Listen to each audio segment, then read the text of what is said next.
body bags where horror lies. Hello and welcome to Body Bags. My name is James and I'm your Sunday night reviewer. So on Body Bags, sometimes I'll do a little different.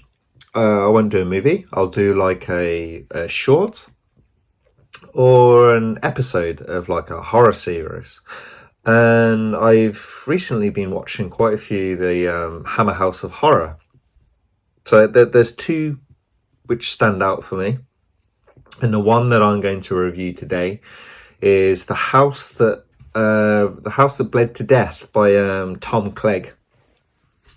So yeah, there was a bit of a reboot of Hammer. Well, not really a reboot, just a Hammer jumped into the TV game in the start of the 80s, actually, the year of my birth, 1980.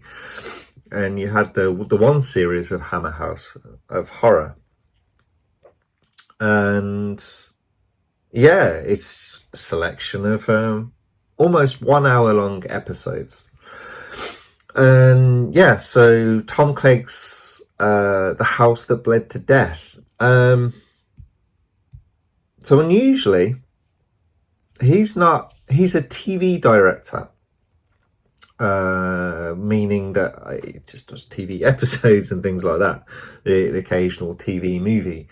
He doesn't do horror, which was quite unusual because you look at the more modern day versions of this. I know it's several years old now, but Masters of Horror, all the directors are horror. And how the Hammer did it was, I believe it was more TV director. There are some horror directors in there, but like this episode, just a TV director. I don't think he did any more horror themed things. But anyway, this looks going to be spoiler. I'm going to give this away when I'm talking about this. But what I liked with this, it was very, it kind of felt very much like a Conjuring, like an early Conjuring.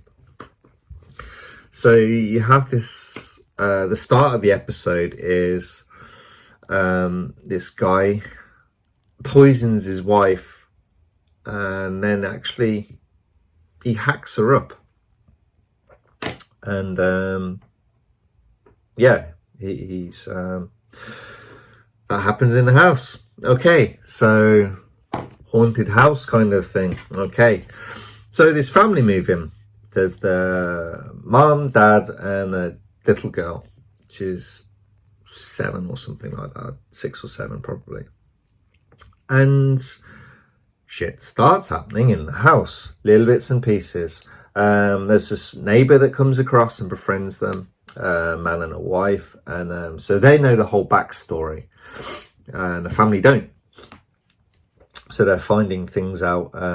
Yeah, there's these these kind of curved blades that were used to cut up the wife. They keep appearing, like these old rusty blades. They keep appearing throughout the house and stuff like that. And there's more and more things that start to happen. The family cat gets killed. Obviously, all this is traumatizing for everyone. Traumatizing as shit for the little girl. So yeah, it's like more and more freaky stuff happening.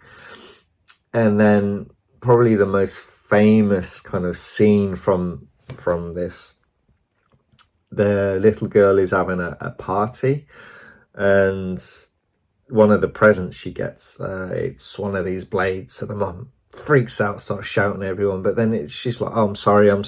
Everyone's like, oh, it's all right, you've got a lot of stress going on, who gives that to a little kid? And then the one mum's like, yeah, my little shit son would. But anyway, they kind of all calm down, all gets happy again. So they go through to the kitchen to have some food.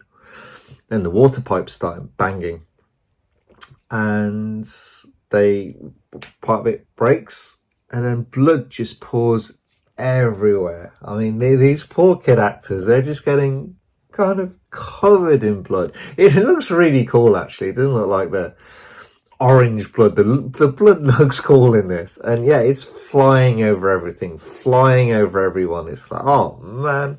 So yeah, they're completely freaking out. Yeah, so that's happening. But there's this guy, this author, who the dad is in contact with, and he's kind of telling him, oh God, they meet up at the pub and stuff like that, and it's like, oh God, this is happening, it's kind of like too crazy. But here's the spoiler: the dad is faking all of this. Without, I'm pretty sure the mum, his wife, doesn't know. The little girl definitely doesn't know.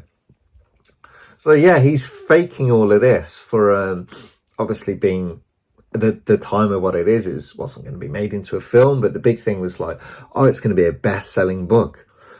So yeah, he's giving all the information of this house to this author who writes a book, and his share of the proceeds, he gets £1 million. So yeah, they buy this pool and they're celebrating, got all this champagne. She's like, blah, blah, blah. Yeah, I think so. She doesn't know. And he's like apologizing. I kind of can't remember the last bits, but like he's apologizing for like, I couldn't tell you because it needed to be authentic and stuff like that. But she's like, hey, I got £1 million. It's all right. And then, yeah, so they're celebrating. The little girl, she's in the house and she finds the book. And she starts reading it and things like that about what's going on. And obviously it's not fictionalized. It's well, it is, but it's trying to base it reality. It's like these actual true events. So she's traumatized already, and this just basically flips her out. And she goes and gets the curved blade. She finds the curved blades are still there. He had them with him and that, and she kills the dad with them. Yeah, she trips out.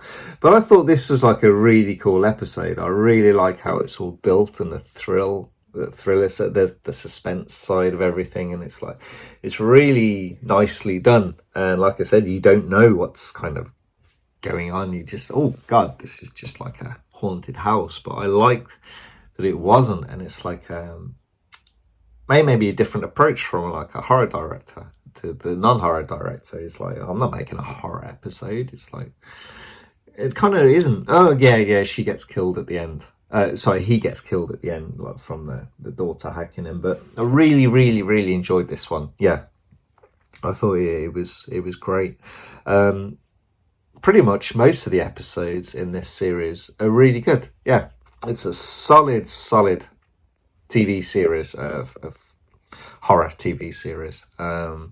Yeah, but anyway, that's the end of my review. Like I said, I'm sorry I did spoil that, but I kind of wanted to kind of go into it. Many people probably have seen this and they heard about this.